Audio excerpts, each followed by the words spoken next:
Shalom. All praises to the Heavenly Father, Anuku Yah. Praise be to the Earthly Mother, the Pachamama, and all of her earthly angels, the Erkadeshoe. Praise be to the Holy Spirit, the Kahe, in the name of His only begotten Son, Matzah the Lamb, unification to the nation. I'm sorry, guys. I don't know. I really wish I had enough time before to test this live stream, but I kind of got stuck, doing work. So, I didn't really have enough time. So sadly, we're gonna have to. I mean, maybe I'll try it again tomorrow, and maybe I'll just save, um, the discussion about the Exodus for tomorrow, if I'm able to get it running. But now I know how, uh, to test it on my own. So I'll just save. I'll just save most of the stuff for tomorrow. Um, we're gonna touch on a little bit of things though. I'm just gonna read chapter 4, a brother of Jared, and discuss a connection with one of the quote unquote Aztec deities. So we're gonna read this. This is First Aki, chapter 4. And it came to pass that Aki saw the house of Israel dwelt in a land of a far country. And I'm gonna have to do a whole nother video on this. But we'll keep going. And their doings passed in this manner for the space of many generations. Now an important transformation had occurred among the house of Israel, and they were among the hirelings of the king. And they came to dwell separately from the people of the king, because of their language and customs. And the people of that land kept only a few animals, for they were gardeners along the banks of the river. And it was an abhorrence to them to keep flocks, and pass through the earth in search of pasture, and to move to and fro upon the land.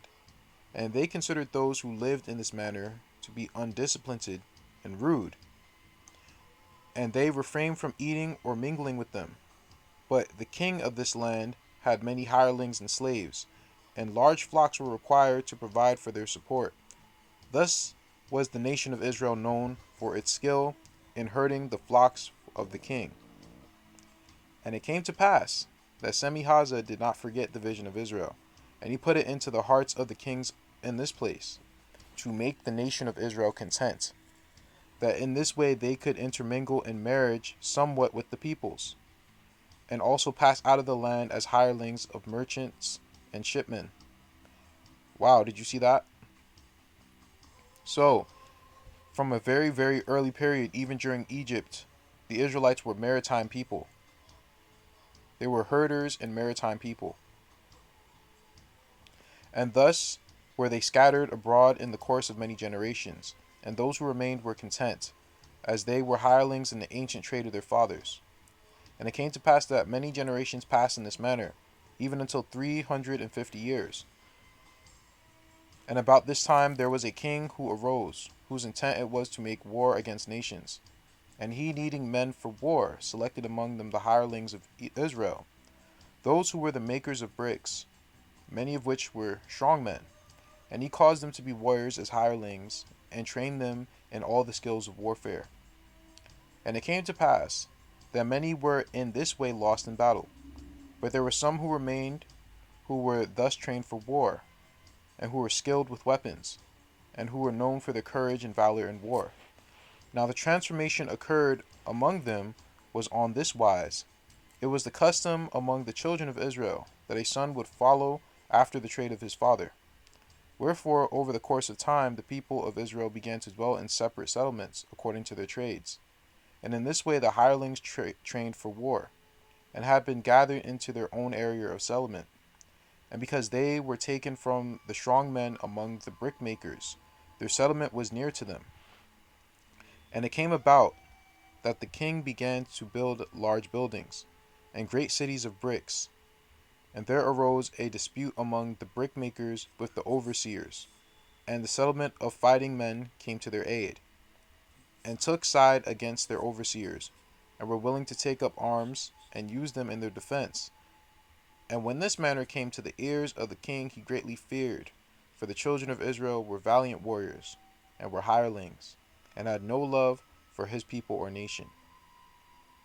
And it came to pass that the king became greatly troubled, and he sent many of the men out to be his warriors, insomuch that they could not assemble themselves together.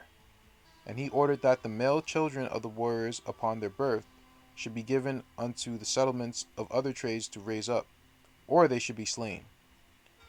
And ever after the kings of this place recognized their error, and would not make men of war out of hirelings or slaves. Now it was in this way that the people who made bricks took many of the children of the warriors to raise, for they felt gratitude that they came to their aid. And it came to pass that it was under these circumstances that a woman had a baby whose name, that a woman had a baby son who she named Nahaben, which is to say, the son of the river. And her husband was one who was away with the warriors of the king. And it seemed to her that he delayed his return, and she feared for her son. And she prayed unto the Lord for her son. And the Lord told her not to give the child away, but to make him a basket of reeds, and give him to the river, for he was a son of the river. And in this way the Lord would save his life. And it came to pass that she did as the Lord commanded. And with a prayer she sorrowfully committed her child unto the Lord, and she set him adrift upon the water, and the water carried him out of her sight. And the basket became entangled with the reeds of the river, near unto the place where the daughter of the king bathed herself. And when they heard the baby weeping, her heart cried out, and she sent a servant to fetch it. And the servant was one of the children of Israel. And the daughter of the children said unto her, Whose baby is it? And the servant replied, The basket is made by the children of Israel. And the daughter of the king said, I will keep it as my own. It is fitting that I shall have a name like unto the people of Israel. What shall we call it? The servant replied, It is the custom among our people to give names of righteousness to our children. So you should call him Moses, for he is drawn out of the water. And so his name became Moses. Interesting stuff, right? So Moses' real name was Nahaben. And so his name became Moses, and the daughter of the king became a mother unto him, and she loved him.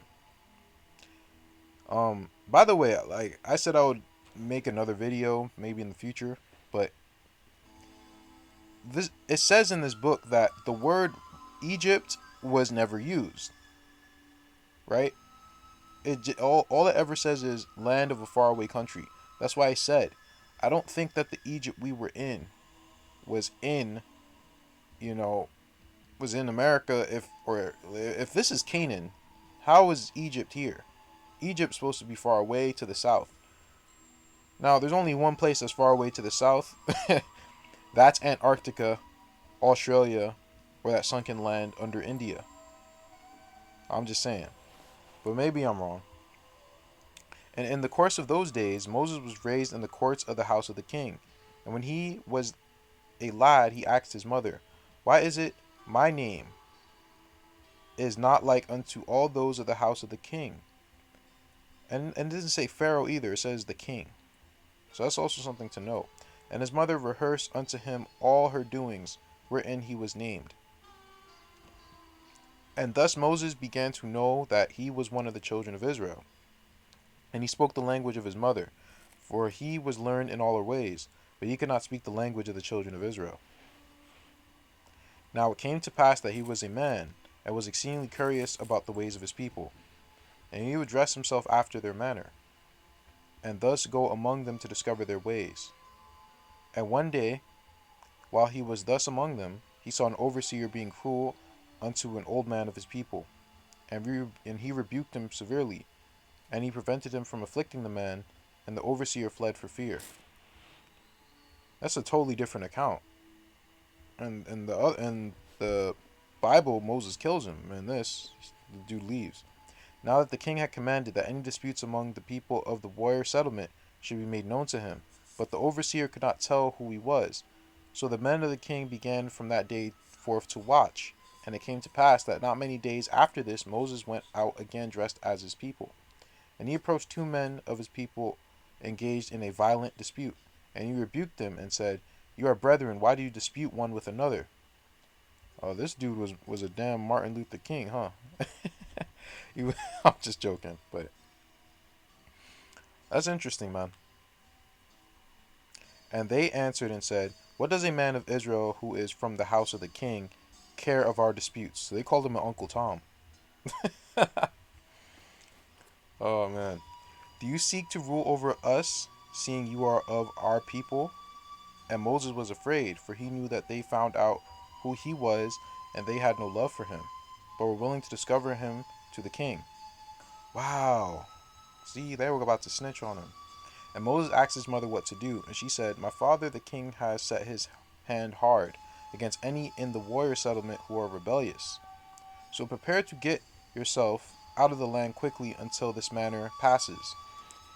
And it came to pass that Moses fled by night with whatsoever provision he could carry, and his mother wept. And had gone by, after about 1 year had gone by, she inquired of her servants if they knew who had been his mother among the children of Israel. And they knew. And she went unto their settlement and made all things known unto them, and that his name was Moses. And she asked them to tell her if he should be seen in the land, for she would reward them. And it came to pass that Moses had traveled for the space of many days, and his provisions were used up. And he sought after the oasis of Midian. And he, being not familiar with the land, knew not whether to find water. And he fell down to the earth and said, now I die. And he slept, and when he awoke, a maiden was bending over him, rubbing his face with water. And his eyes were filled with sand. And he tried to look and said, are you an angel of the Lord? And she, speaking in the language of those in the land of Midian, did not know what he spoke. And she gave him to drink and helped him into the shade. And as he was resting himself, a band of men came, and were rude unto the maiden and her sisters, and would have scattered their flocks. But Moses stood in their defense, and the men withdrew. And it came to pass that when they arrived home, their father said, how is it that you are returned so soon? And they replied that a man from the country of the big river helped them, and he is without resting himself. And their father was named Jethro, and he was a priest of the Most High.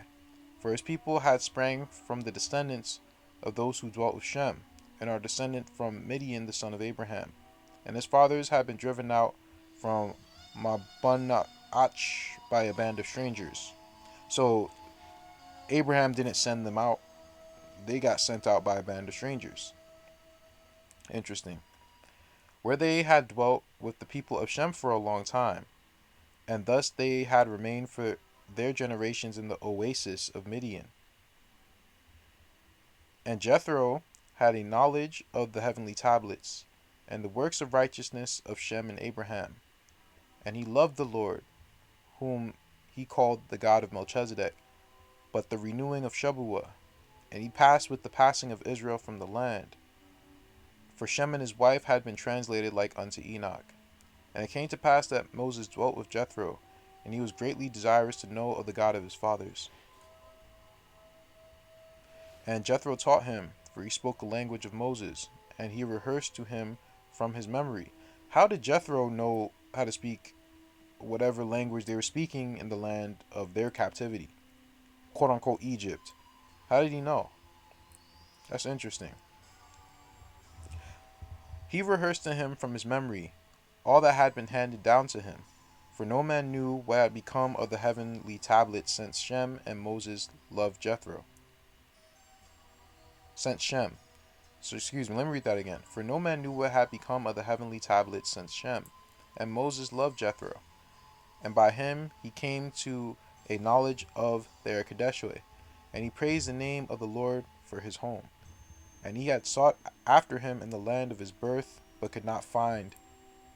And Jethro rehearsed unto him all of the works of righteousness of the high priest of the holy order, starting with our father Adam. And Aki saw that Moses was filled with the Holy Ghost, And Moses kissed the feet of Jethro and called him father. And he exclaimed, I would that I may dwell among this people for the rest of my days. And Jethro loved Moses. And it came to pass that Moses dwelt after the manner of happiness. And he took a daughter of Jethro to wife, the one he had supposed to have been an angel of God. And her name was Zipporah, which is to say a happy little bird that skips about. And she was a delight unto the heart of Moses, for she was of his people and was of the religion of Shabuah. And her name, and that of her father and all of her kindred, was after the language of Abraham. Notwithstanding, the language had been changed throughout generations. And Moses began to speak the language of Jethro. And it came to pass that Zipporah was a woman of faith, and she taught Moses to live among the Erkadeshue. And she was timid and small in her stature. This is adorable. And they would laugh at the sight of his clothing, for she had saved them since his coming. And they would laugh at the stories of his words. And she was an angel of God. And Moses knew that he had been brought into this place by the hand of God. This is really nice, man. This is really nice. And it came to pass that Aki beheld Moses girded about with a leathern girdle. And he saw the happy little bird with him also clothed in righteousness. Pay attention to the bird reference. Because now we're going to kind of tie this with the Aztec mythologies. And his heart was made glad, and he said, See, I have come unto the knowledge of a brother, who is like unto myself and my Tifera. And he praised and thanked the Lord. And Moses was a little man like unto Zipporah, and he was thin and brown and quick of movement. So Moses was short, thin, and brown. Right? Moses was not tall. Zipporah was not tall. Right? Okay. And his righteousness was a pleasing thing unto the Lord, and the Lord took great delight in him. And he had been raised in the courts of the king, but now he dwelt among the Erkadeshue. And the Lord rehearsed unto him all the vision of Israel. And Moses made all these things known unto his little bird, and unto Jethro. So the little bird is his wife. And it came to pass in the course of those days that the heart of Moses began to yearn over the vision of Israel. And he knew that those who remained of the children of Israel did not live in their home, but they lived in a strange country. And once, as he marked Shabuah, he saw a vision of Messiah in all things. And he longed for and looked forward in his heart to the day that Messiah may be born among men. And the Spirit of God began to beckon unto him. And it came to pass that his happy little bird bore unto him 2 sons. The first he called Gershom, for Moses had been born in a land of a far country. And there he was a stranger in a strange land. But now he was home in the religion of Shabuah. And he had come unto a knowledge of his fathers, and the doings of righteousness. And he had found his Zipporah. And the Lord kept calling the heart of Moses, and he named his second son Eleazar. And he hoped that perhaps his son could be a help to God in accomplishing the vision of Israel. And on the day Eleazar was weaned, Semihaza came against them all, and they had to seek the Lord for comfort. And in this way Moses became aware of a great war against the vision of his father Israel. But Moses was content to live out his days in righteousness with his little bird among the Erkadeshue. And it came to pass in the land of a far country that the contentions among the children of Israel against their overseers grew, until the king felt obligated to change them from hirelings to slaves, and put them into servitude before him. And it was the makers of bricks and the warrior settlements only that were made slaves at this time. See, this is very similar to now. Not everyone's doing backbreaking slavery or servitude. This is a very covert type of slavery. This is the Pharaoh trying to control the children of Israel so they don't get too out of line according to him. Right? And it came to pass in the land of a far country that alright, I read that already. And put them into servitude before him. Alright, I read that. And they were made slaves at this time. And the king had undertaken to build much, to affirm his lying vision of the glory of the world. But these contentions delayed the building. Thus were these children of Israel brought into bondage, about 400 years after they entered the land, and their cries went unto the ears of the Lord. And God remembered their fathers and their works of righteousness, and the vision of Jeshurun. So, is this saying that the 400-year prophecy was fulfilled back then? Is that what this is saying right now? Or, you know, is it going to happen again because it happened before? I don't know. Now Moses prayed to the Most High in the language of the king. He could also write it, and it was his first language, and it encompassed the feelings of his heart, and he dreamed in that language. But while the language of Abraham had changed with the generations of Jethro, it had not been corrupted. Howbeit the language of the house of Israel had been corrupted with the passing generations, for they were surrounded with strange tongues, and had not the heavenly tablets, nor the means by which to retain the purity of their language. And the Lord spoke to Moses in the language of the feelings of his heart, even as he would with anyone. So when people ask why, like they're all about Africa, but just because something is older, that doesn't mean that it's Israelite, you know? I understand that there are Shemites in Africa. There are even Israelites in Africa, but that's not our homeland. The circumstances have to fit entirely. I'm not going to get into that much detail about that. And it came to pass that one day Jeshurun came running unto his father. And he said to his father, Come and see, for a curious thing is upon the mountain. And Moses and Zipporah went to see, and behold, upon this side of the mountain was a bush, and it was burning. And they exclaimed, How could such a thing be? Some stranger surely sojourns along the way. But in the evening the thing still appeared. And the heart of Moses was troubled, for he knew not what to think. And in the night he arose to see. And behold, the bush was still in flames. And Zipporah feared for him to go there. And she knew not what it meant. And it came to pass that in the morning Moses beheld the bush burning, but not consumed. And he knew that no one passing by could do such a thing. So Moses set out to see what it may mean. And Zipporah prayed unto the Lord for him. And in her heart she had a foreboding.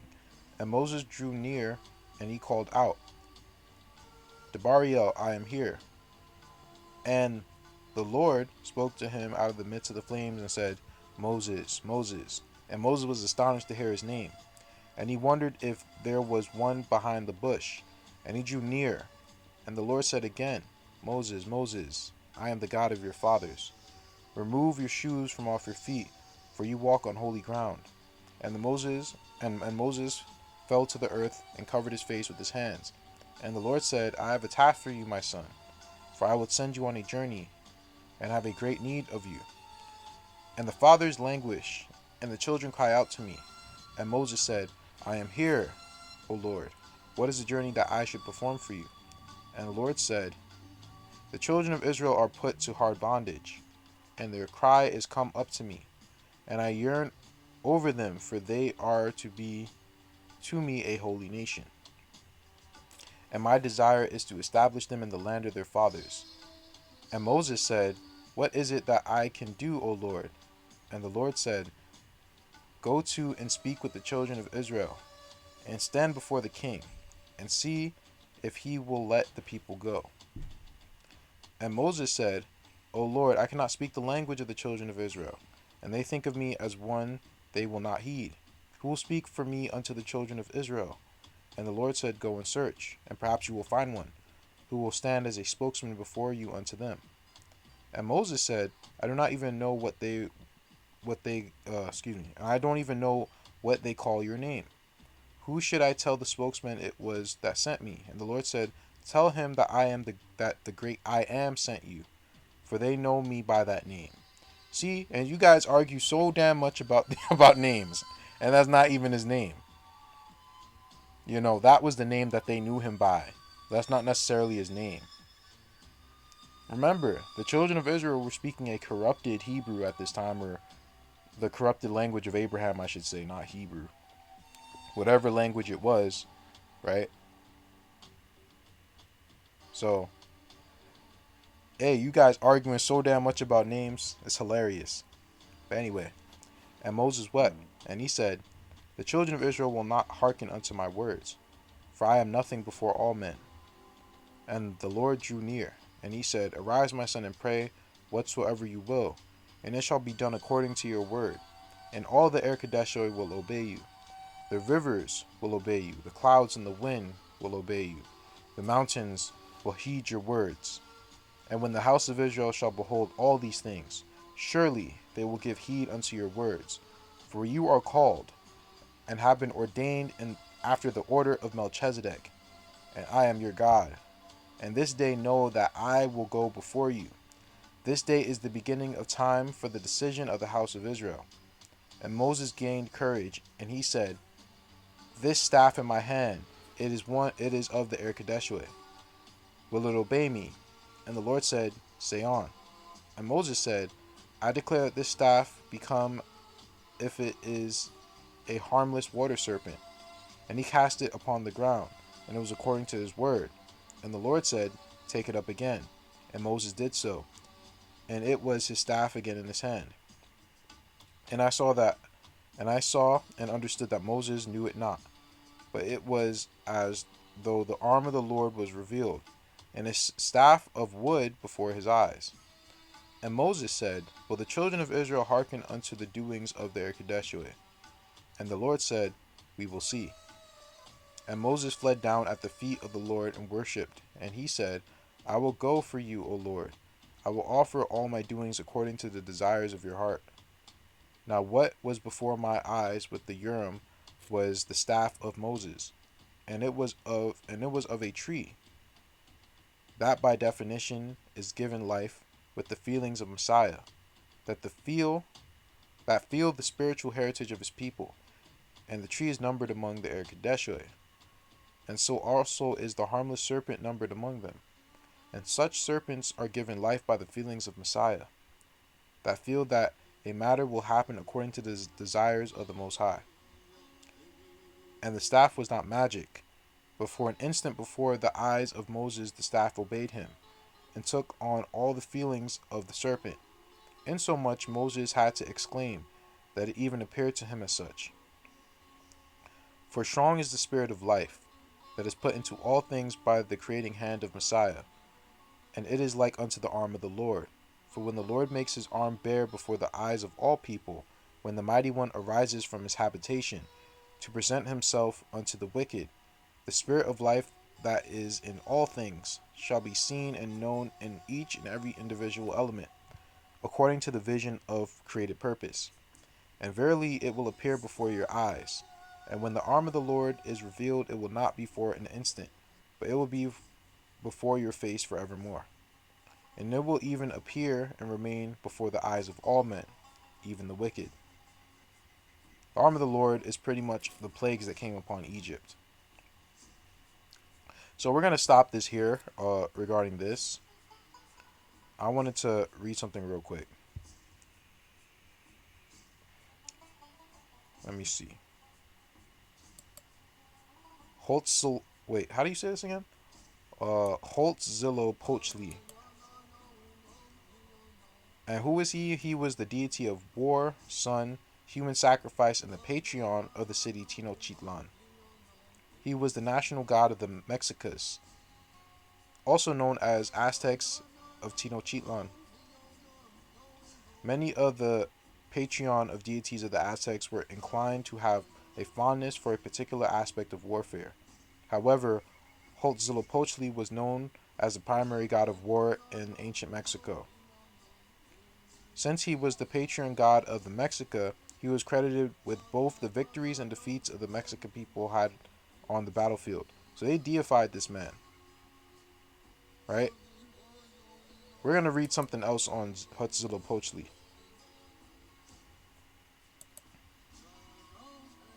The father of the Aztecs, Huitzilopochtli.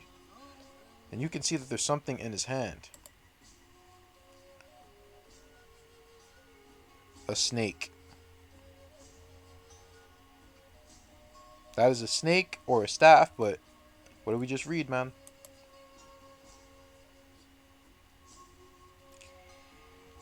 Was the page? Let me see. During the Great Migration from their legendary home of Aztlan, Huitzilopochtli told the Aztecs where they should establish their capital city of Tenochtitlan and urged them on their way. His name means hummingbird of the left, and he was the patron of war and sacrifice. Hold up. This is what his name literally means. It means the hummingbird.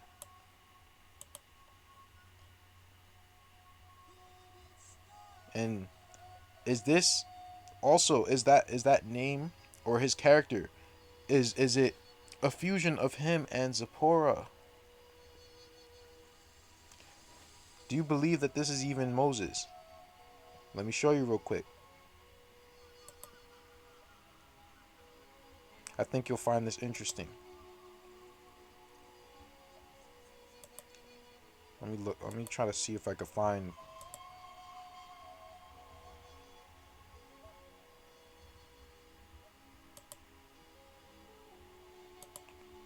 Hold on. Where the hell did it go?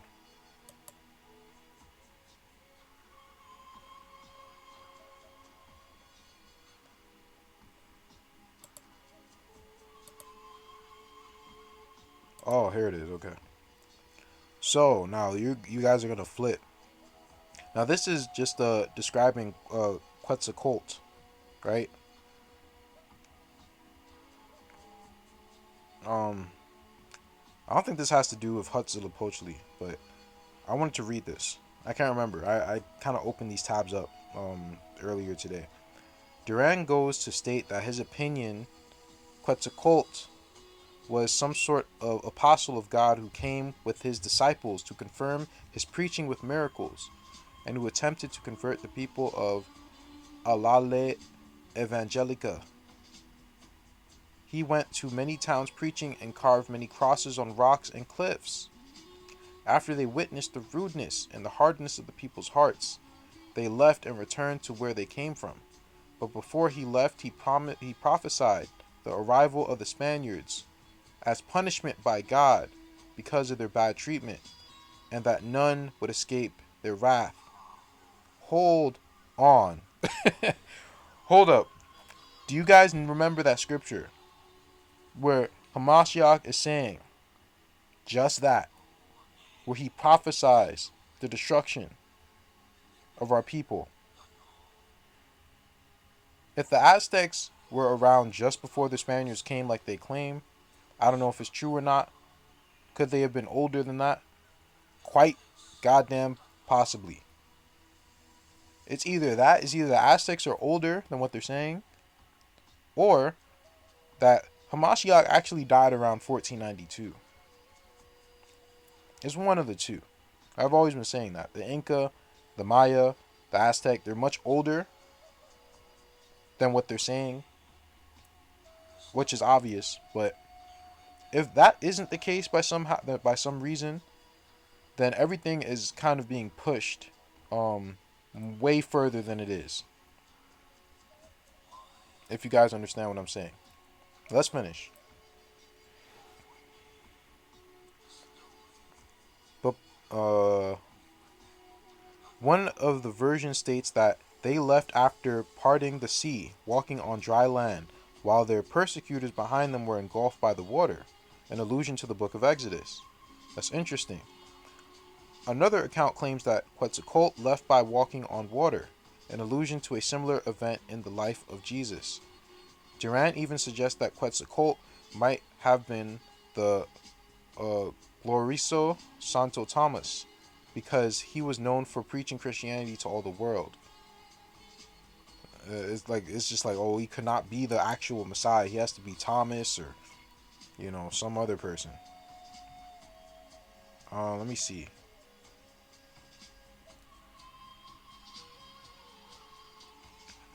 Uh,